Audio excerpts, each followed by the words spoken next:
All right. After some long waiting on some Mac updates, yeah, I have a Mac. You didn't know? Anyway, so this is going to be the Kramer episode where we talk about my first guitar, Kramers in general a little bit, maybe even some future projects I have going on over there. Anyway, before we get started, before we start talking about me, let's talk about Kramer and what Kramer Guitars was, where it came from, blah blah blah.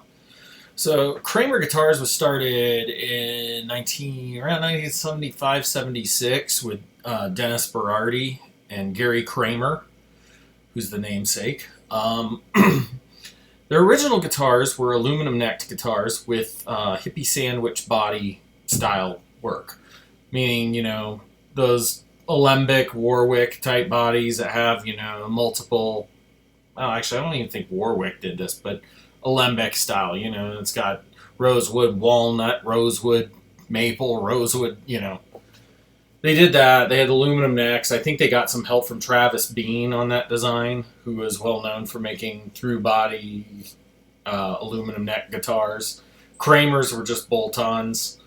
They deferred from the Travis Beans. The Travis Beans had like a T in the headstock that was cut out of full headstock shape. The Kramers, it was like the top part of the T was lopped off and they were bent to the sides, giving that tuning fork appearance that leads to it being called the tuning fork headstock.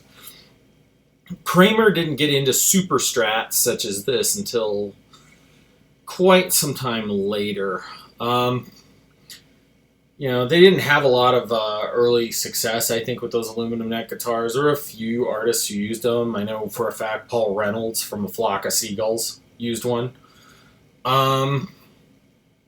Outside of that, there wasn't really much.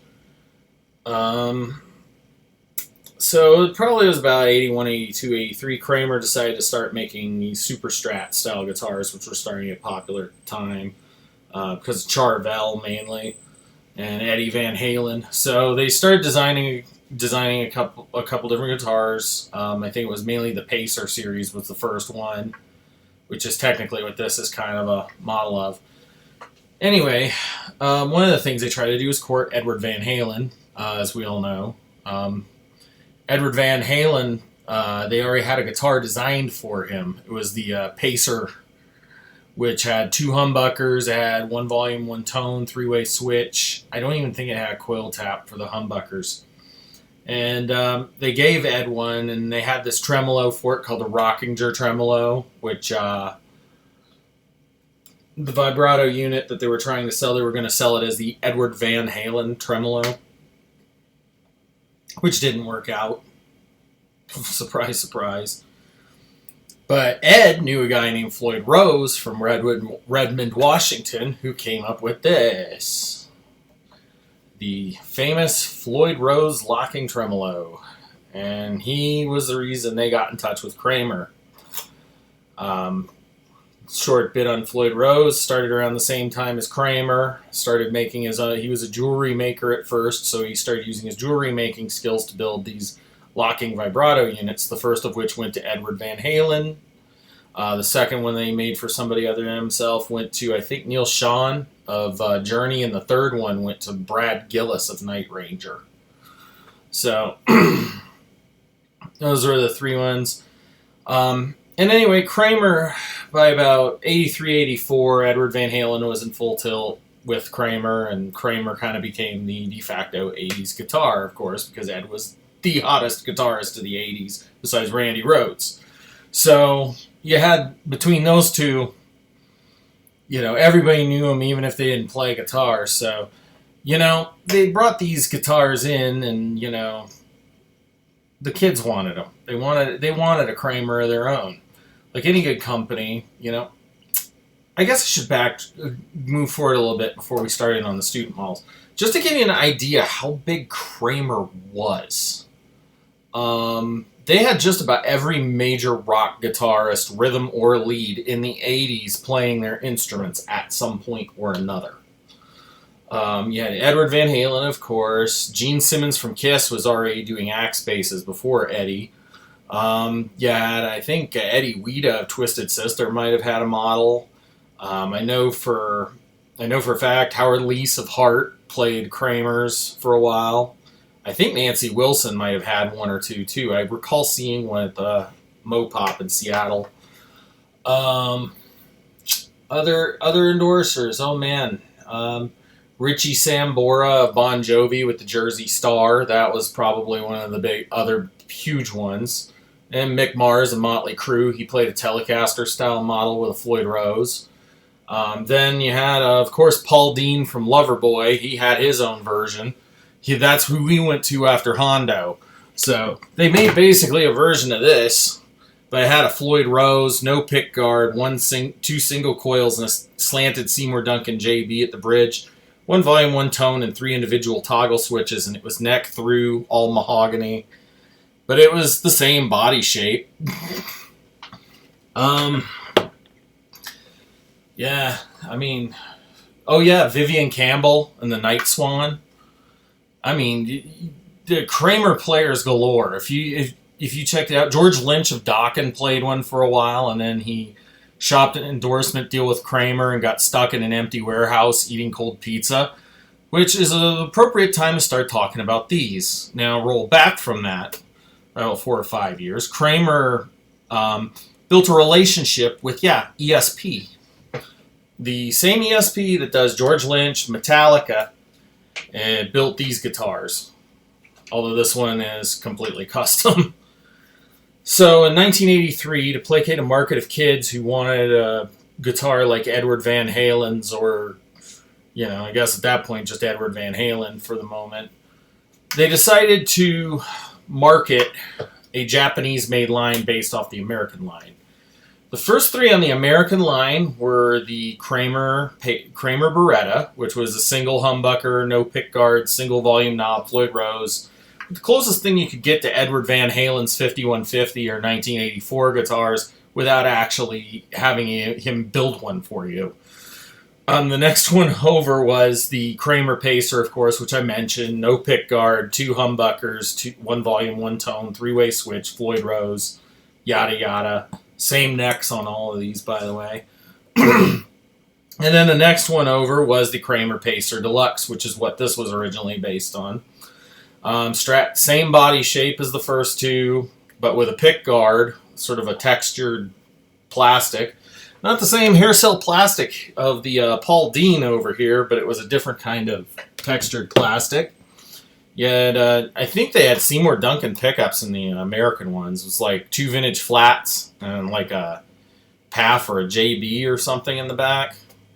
Either way, Floyd Rose original locking tremolo made in Germany, 1 volume, 2 tones, 5-way switch, little mini toggle to do coil split on the bridge pickup. That's what the Pacer was. There was some other models like the Condor and the Voyager and the Enterprise and all these others. I won't get into those here because we're mainly talking about these Strat type ones that were really popular. So in '83, Kramer ESP started making guitars for Kramer for their not budget. These were mid-priced. To give you an appropriate idea of where these stood in the product line, this would be like the '80s equivalent of a Mexican or Japanese Stratocaster is now. The mid-priced guitar aimed at people who were, professionals who hadn't made it in the industry yet and didn't have the money to buy an expensive guitar, but wanted a quality piece of equipment that actually was up to doing the job. So these were made by ESP in '83. There was the Focus 1000, which was the Beretta equivalent. Then there was the Pacer equivalent, the Focus 2000. The Focus 3000 was this, which was the equivalent of the Kramer Pacer Deluxe. Had also, I think, like a Focus 4000 that was a flying V based on the Vanguard, and I think there was like a Voyager for the 5000, and then the 6000 was a SSH super-strat with no pick guard, and I think later on those got the kind of sharper edged bodies, and then at the end was a Pioneer bass guitar as a 4-string, which looked surprisingly a lot like my Segovia bass over here, actually, except it had a P bass pickup and a J bass pickup, not 2 humbuckers. So that was kind of the product lineup for the Focus series. And of course, Kramer needed to cater to the cheaper lines. So I think like in 85 or 86, they started with the Kramer Aerostar series, which were made by Samick, I believe the same place that was making Hondos a few years earlier, and made some of the Harmony stuff, and the Memphis, and those kind of guitars. And those were all done... no, wait, actually the next one was the Striker series, which we'll talk about Strikers briefly, because I do have one here. This is an 84, 85. I think they started the Strikers in 84 or 85. This, I think, is an 84 or 85 Kramer Striker my wife decoupaged. These were similar to the Focus, except they had a different headstock on them. They had the bigger banana headstock, which maybe we'll talk about that real quick. Before we go into Strikers, let's talk about the Focus. So the original Focuses had what was called a beak headstock. This was a headstock because Kramer originally used a Fender-style headstock on their guitars. Then they took that headstock and they had to lop off the end of it to keep from getting sued by Fender. That became the beak headstock. After the beak headstock, they put the beak headstock on the Focuses, and then after that, they got a headstock like this, like the Strikers did. This bigger banana style, as they used to call it. Now they call it hockey stick. And then in 85, 86, gave way to this for a brief period of time, while it seems most Focus 3000s were made with this headstock. And then they went to the pointy style like my old white one that I sold a long time ago had. And then they went to like an angled one that was blacked out, and it had like the pyramid logo, I think. And I think it was right before they discontinued the Focus series. So next down from the Focus, you had the Strikers, of course. This is a 100 ST. This is based on the Beretta. One volume knob, one humbucker, Floyd Rose, that's it. These came with a Floyd Rose 2 locking tremolo. The Floyd Rose 2, they had a similar neck to the Focus guitars, except it was made in China. These actually, some of them came with regular Strat trims, some came with a Floyd Rose 2. I think the later ones were Floyd Rose 2, and the original ones were just Strat trims, because this one had a regular Strat trim when I got it. Bigger banana-style headstock on it. They actually, looks like they put an actual roller string tree on there. This one I actually modified and have drilled to put the through locking nut in it like a regular Focus. There was also a Striker 300 ST, which is this version. This was the Focus 3000 version. This is one I'm rebuilding. My wife painted it. Yeah, except this one has the Focus 6000 neck on it. And then the very last Kramer guitars that were eked out were these Chinese-built things made by Samick. They're basically the same guitar as this with 3 single coils. This is a Memphis 302 HB made in the same factory. Those guitars were known as the Kramer KS400, and I'm familiar with those because I had an old bandmate who had one of those I used to fix. They were all basically Sunburst Harmony H80T Strat copies, but with a Kramer neck on them. Made in the same bloody factory, believe it or not. So now we're going to talk about guitar fashion really quick before I jump into this too much. Because that's kind of the next part that leads to me getting this one. So guitar fashion, the fashion of guitars are fashionistas. Let's just say this. Guitarists are fashionista type people sometimes, or usually actually. Every decade, at least up until the 2000s, there was a fad. Like right now it's Strandberg's, previously it was Schecter's, before that it was Offsets for a while, for about 2 decades. And then before that it was Kramer. This was what you wanted in the 80s. Before that, everybody wanted Les Pauls, Firebirds, Flying V's, Explorers. Gibson owned the 70s. Rickenbacker and Fender owned the 60s, and Fender and Gretsch kind of owned the 50s, along with Gibson for jazz market. So when the 80s came about and Edward Van Halen went with Kramer, the prices of all those vintage guitars, you know, they're fuddy-duddy guitars, they probably call them, time went... Most especially stuff that looked like this, because stuff that looked like this was not cool. You know, so you could go out and buy a Fender Jaguar for like $300 back then. Not a Japanese one, not a Chinese one, an American one from 1960s, because nobody wanted these back then. That's how all your grunge guys got these guitars, was they went out and they wanted a quality guitar that would hold up to playing on stage. Well, first off, they didn't like the guys who were playing the Kramers, so they didn't want Kramers, and those were too expensive anyway. But spend $350 on this, and you can do your alternative rock fuzz pedal stuff.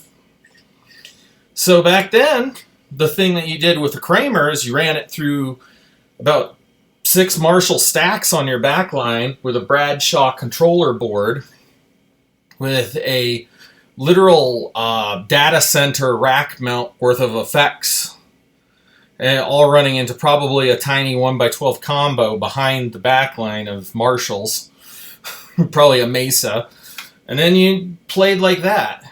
It was all about showiness with these guitars.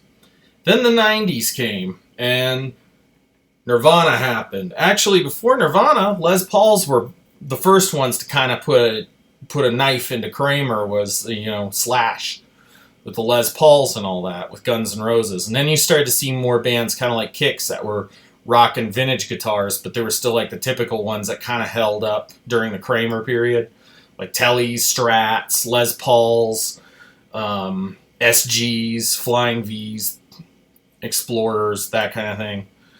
And then the grunge bands came, and this became the new god of guitar. The Jaguar, Jazzmaster, Mustang, Jagstang, Les Paul, Strats, and Tellys ruled too. Gretches got really popular with some crowds. So, that was kind of where the whole offset thing began. We'll talk about that in the Jaguar video.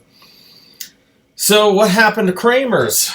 Well, the tides of fashion shifted. Nobody wanted these anymore.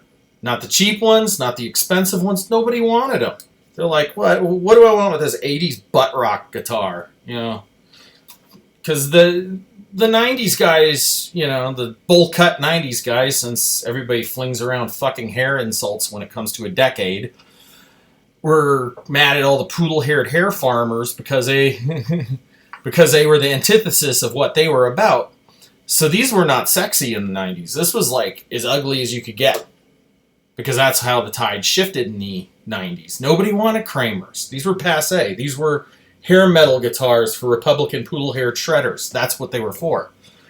That's the way they pointed at it. I just really wanted to drive home the emotion behind it, because a lot of people are a little too driven by emotion than logic. Whereas, the guys in the 80s who bought all those Jaguars and Jazzmasters, they were going on logic. They were like, well, I can't afford a Strat, I can't afford a Telly, I can't afford a Les Paul, I most certainly cannot afford a Kramer, and I don't really want one anyway. What do I get? Oh yeah, a Jazzmaster, because I can pay $300 for it. Don't believe me? Go watch any Jay Mascis video. So you throw this up in there in the racks in the 90s, and you had two different kinds of... You'd look around the shop when you first walked in. There was always, Tellys and Strats and Les Pauls, all the classic stuff. That's always there, regardless. You didn't see these hanging on the wall brand new in the 90s, let me tell you that. No, you'd walk over to the used bargain rack and you would find scores of these. Kramers, BC Riches, Charvels, Jacksons, going for like $150. This, used in original condition, was $250. That was how it was in the 90s. At the time, which now is probably the perfect time to start in how I ended up with a Kramer. So, this is my first electric guitar. It's the mid-90s. I'm into grunge rock. This is what I really, really, really, really, really freaking wanted, was a Jaguar. And because of Kurt Cobain, just like any other person at that time. So, you go to music shops back then, shopping offsets, and just to cut it short, you couldn't really find them. They'd show up maybe once a month, and when they did show up, they're like $500 or more. So I was really, really wanting a guitar. Now, this had been at the Auburn Guitar Shop since the first day I ever walked in there in like December 94.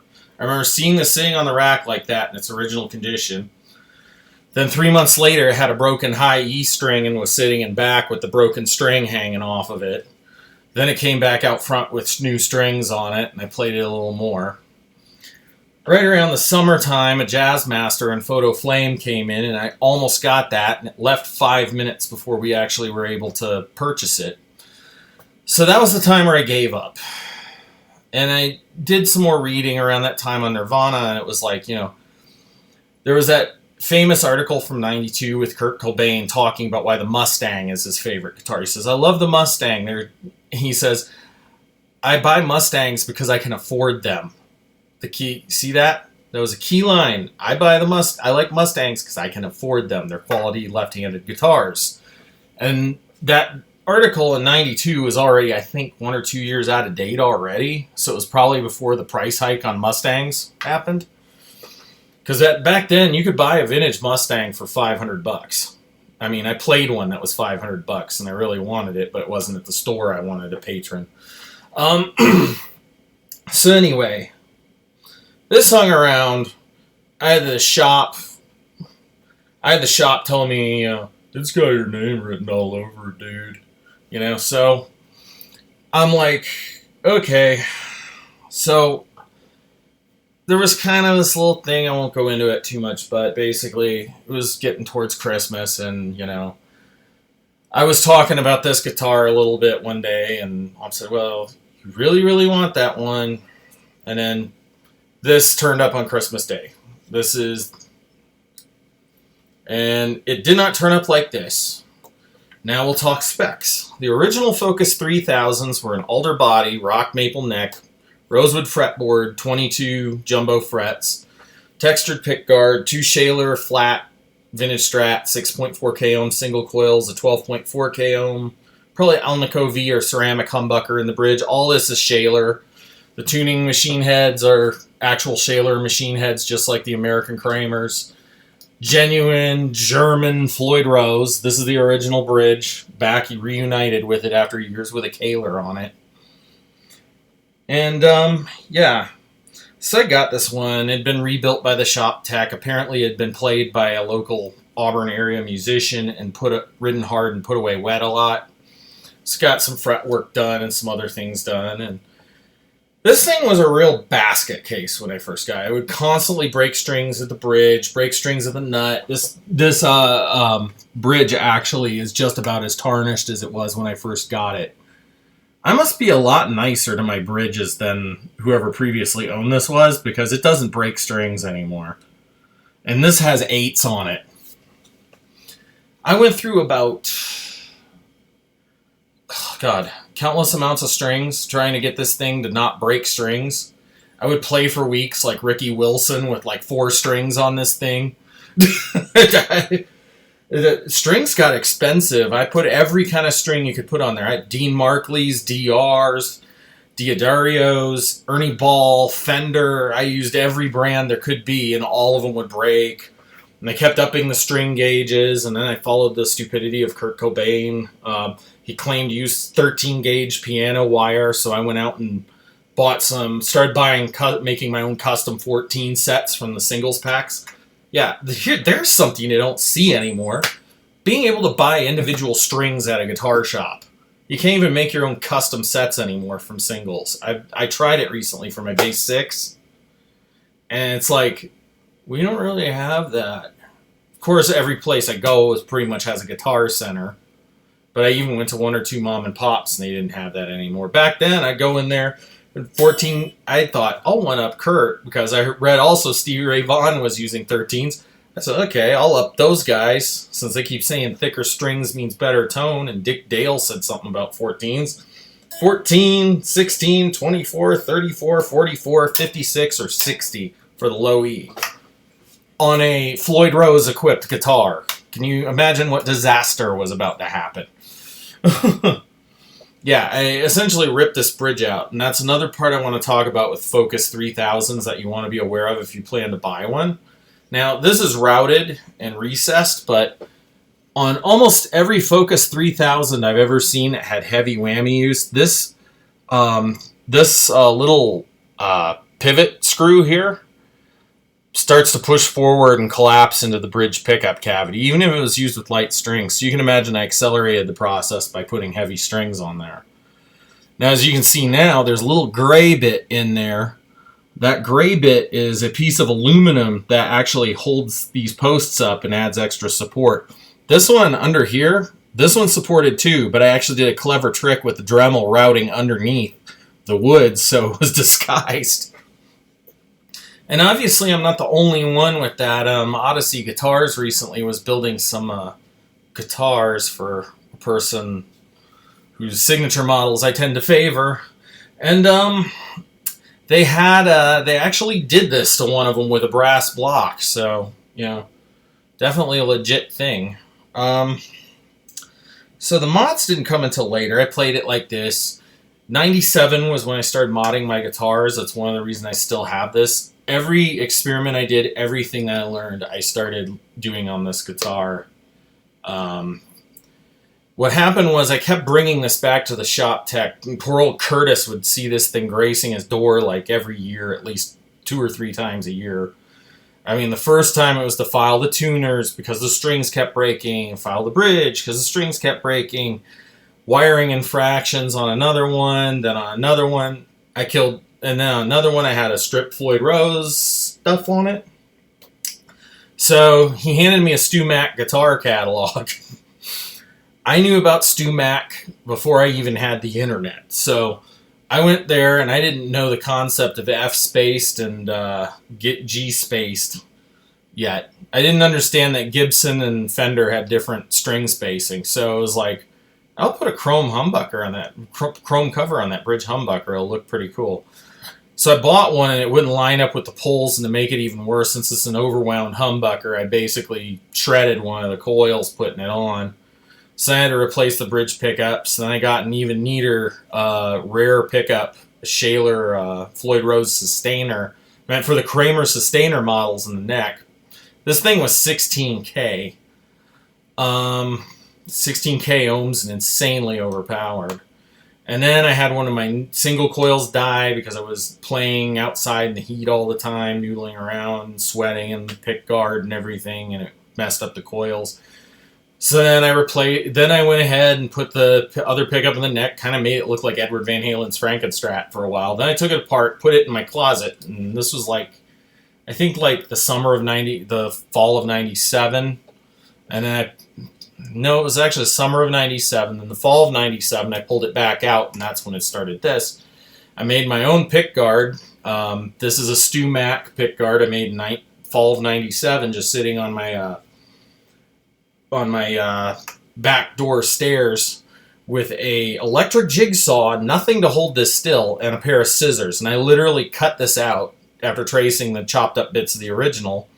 And then I had to bevel it myself with scissors. You can see the work on it is not perfect. It's probably a little better than Edward Van Halen's Frankenstrat, but one of my main mistakes was right here where the neck met. But I'll never replace it because it was this is the first major guitar thing I ever actually did, was make the pick guard for this. Then I came up with the wiring. That took me a while. And I was like, I really wanted a Jaguar, so I decided to make Jaguar-style wiring, and I kept looking at ideas, and then I saw the Paul Dean model had this, and several other Kramer models had individual toggles, and I thought, it'd be cool to put on mine. So what I did was I put in two 250K pots, like a dummy, and then I put in this push button for a kill switch, which I took out after a while because he's kept breaking. Now I can have it because I don't wear it out as much. 2A toggle switch. Originally this one was a Lowe's toggle switch. This one's actually the old power switch out of my Backstage 30 from high school. A 3-way switch to turn the bridge humbucker in single coil or humbucker, because the original Focus 3000s had that toggle switch over here for coil split. This one turned the middle on, and this one turned the neck on and off. And then I made this as like a fake rhythm lead circuit switch that darkens the sound by flipping it up. So it kind of can imitate a Jazz Master on the rhythm circuit. That was the plan. And I put all that together with the sustainer, a Harmony H802 pickup here, and a 1K single coil I wired myself with transformer wire. I sat at the edge of my bed for a week and wound my own pickup. That thing was a nightmare. Just sitting there hours just doing this. So that was kind of what happened with this guitar at first. Then it kind of stayed the way it was for a while. Later on, I put this EMG Select was in the bridge. This EMG Select was in the neck. That was how it was in lithium. The H804 pickup stayed in the middle.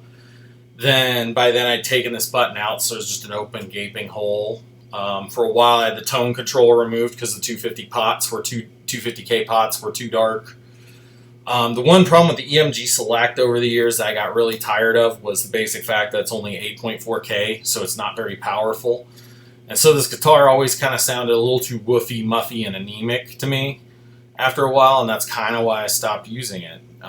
Because it stopped breaking strings, but then I had the Kaler installed, and I had 2 Briggs & Stratton lawnmower cylinder head bolts holding it on.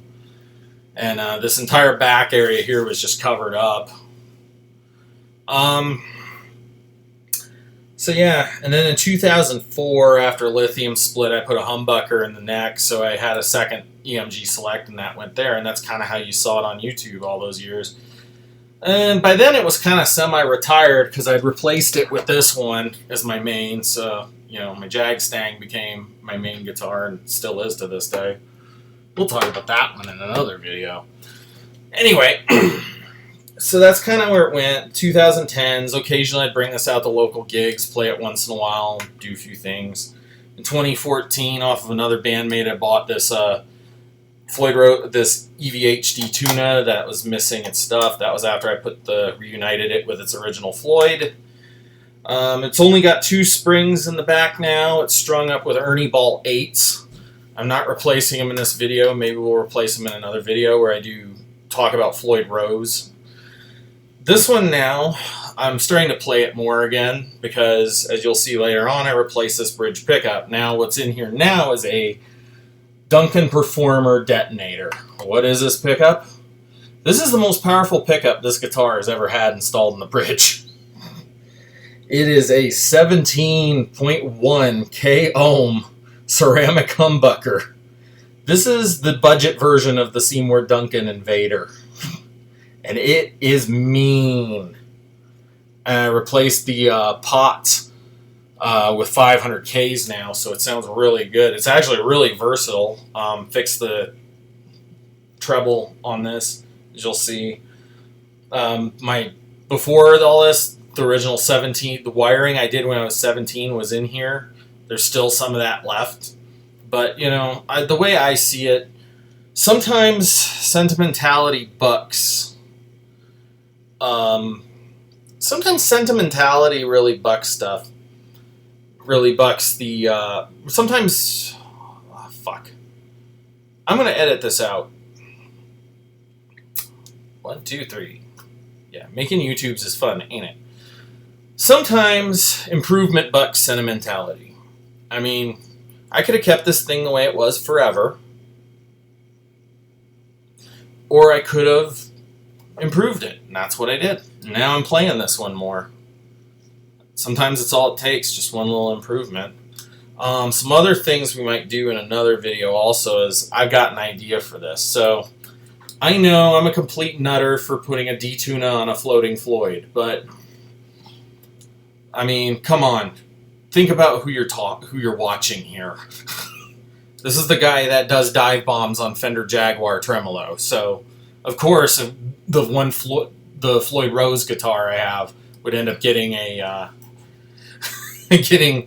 so we're going to put a trem stabilizer in this on a later vid. But yeah, this kind of shows you what I'm all doing with this thing, kind of the goals. I kind of want to bring it out of retirement. It's fun to play. Kind of nostalgic.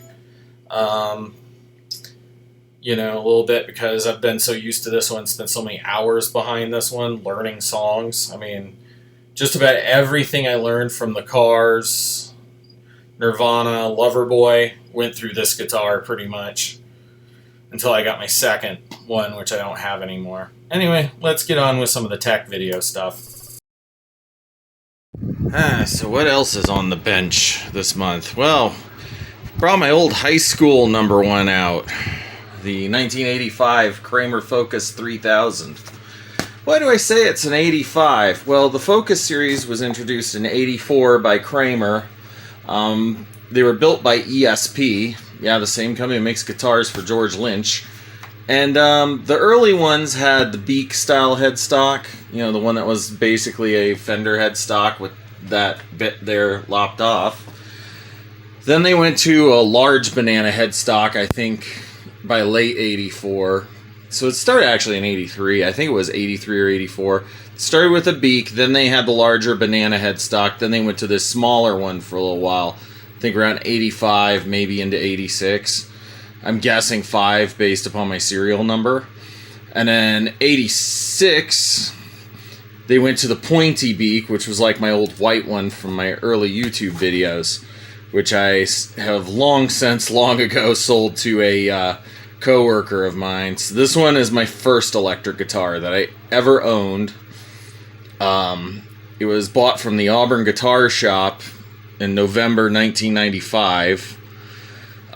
She's got some wear and tear. I did my first headstock repair there. You can even see the screws through it. Still got the original tuners, though I switched the heads out. We're going to correct some sins on this guitar. It's a mod I like to make to my locking nuts, just so I don't have to remember to bring a stinking hex key with me. So I just go ahead and stick like a coin in there, or flat blade screwdriver usually, and it works pretty well. Massively lowered fretwork, and here's my 17-year-old electronics work that I did on this, and it all works. But we have a few things. When I built this in high school, I didn't have as much guitar knowledge as I do now, obviously. To start with, we have... So to introduce you to the way this was wired, I have two EMG Select SEHG humbucker pickups and an SES in the middle. The stickers were peeled off these long ago. This one, the sides have broken off and it's not adjustable. But I have this awesome Duncan Performer Series pickup over here that I've actually had in my Explorer guitar for a while. And it dawned upon me, I have a freaking Kramer here that I tried one of these, or some sort of cheaper Chinese clone of this back in high school, and it didn't work because I have 250K pots in here. And these are nice DiMarzio all parts 250K pots, but I'm just going to throw a set of 500K alphas in here because this guitar is largely humbucker, and I actually like the sound of single coils with 500K. Blame it on the Jazzmaster and Jaguar over there. So anyway, this is the switches from the back. These three control on-off. We're going to move that one to the bridge position because this is a 4-conductor humbucker here that actually allows me to have coil split.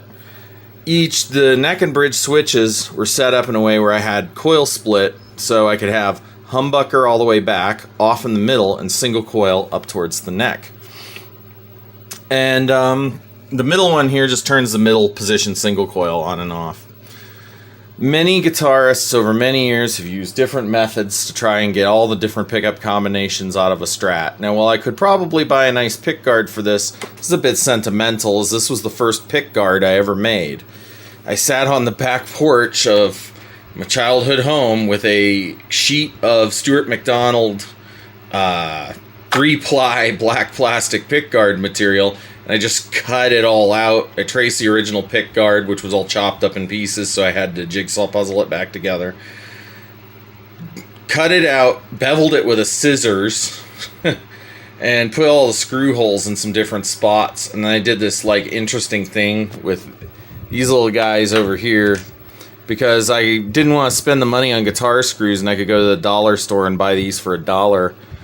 And they would allow them to sit flush with the pickguard, which was something I never ever really understood why they never did. Now, I know it's going to look a little funky with this pickup back there and a flat EMG Select in the neck, but honestly, I don't really care because my guitars are players. You see, these things, they don't just hang around and collect dust. Well, they collect dust, but they collect dust in between the moments when I'm playing them. This one's been spending a lot of time sitting in retirement in the last few years, and I feel kind of bad because it's been kind of taken over by this turquoise Strat over here under my fast-talking high trouser hat.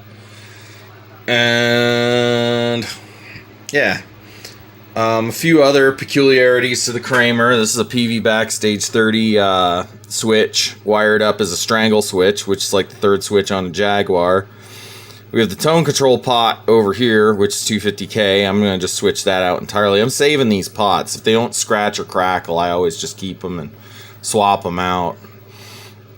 Right here we have a Radio Shack double pull, double throw toggle here. And what this does is this basically grounds off a capacitor to the simulate a Jazzmaster rhythm circuit on this, because at the time I really wanted a Jazzmaster and I really wanted a Jaguar and I couldn't afford one, so I decided to wire my Kramer up to imitate them, kind of, sort of. I think the only ultimate move beyond that would be putting a Jazzmaster pickup in the neck, which would be quite original, actually. I don't think anyone's ever seen a Kramer guitar with a Jazzmaster pickup in it, but I'm not doing that. Anyway, what I wanted to do is put this in. This is about 16K, 17K ohms. It's ridiculously high output. And this is where I want to discuss why different values of potentiometer and why we use them.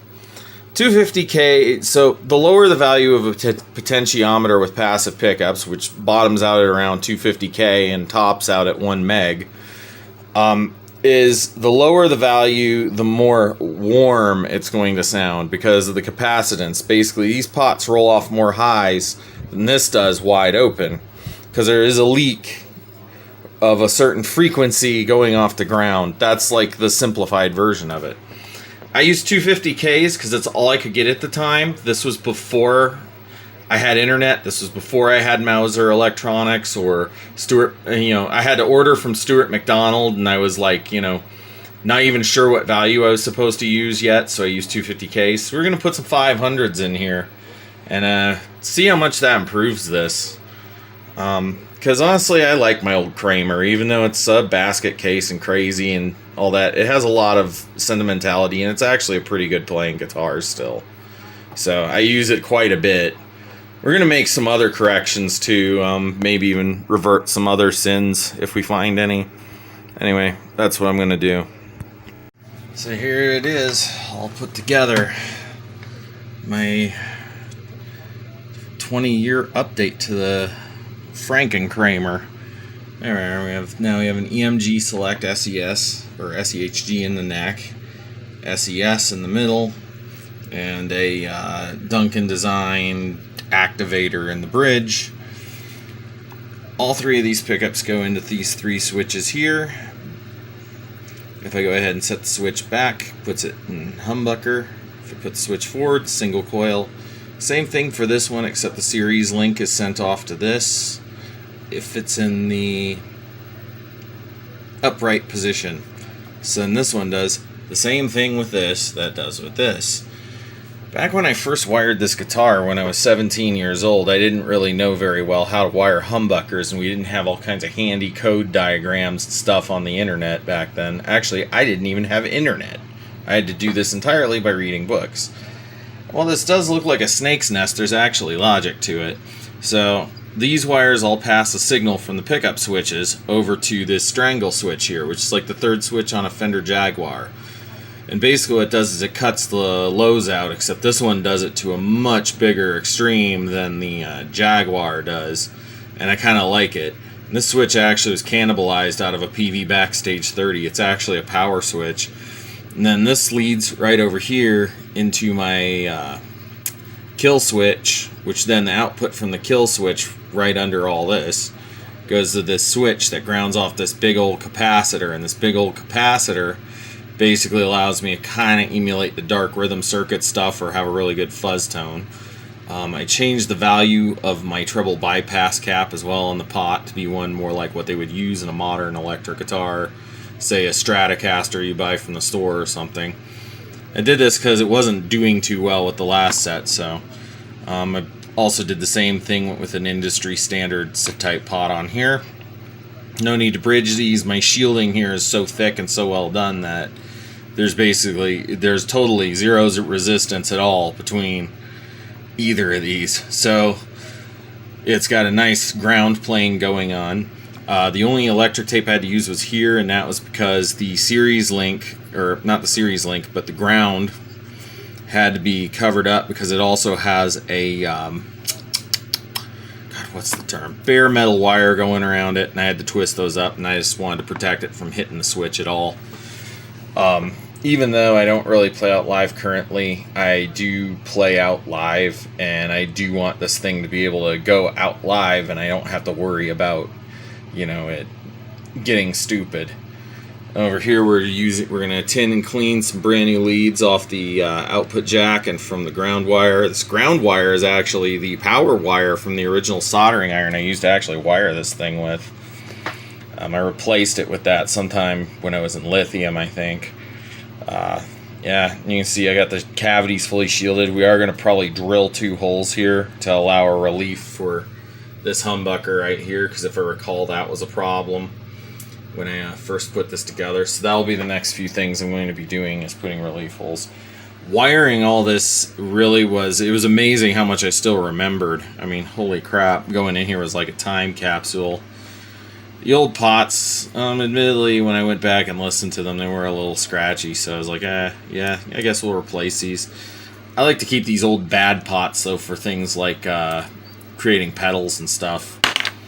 And I could probably use a few more 250Ks. You can see I've neatened up my wiring harness a bit. I used tape this time instead of those neon-colored zip ties from the goofy hardware store they used to Patron when I was a kid. So here we go. We're going to wire it in the guitar, do tap testing.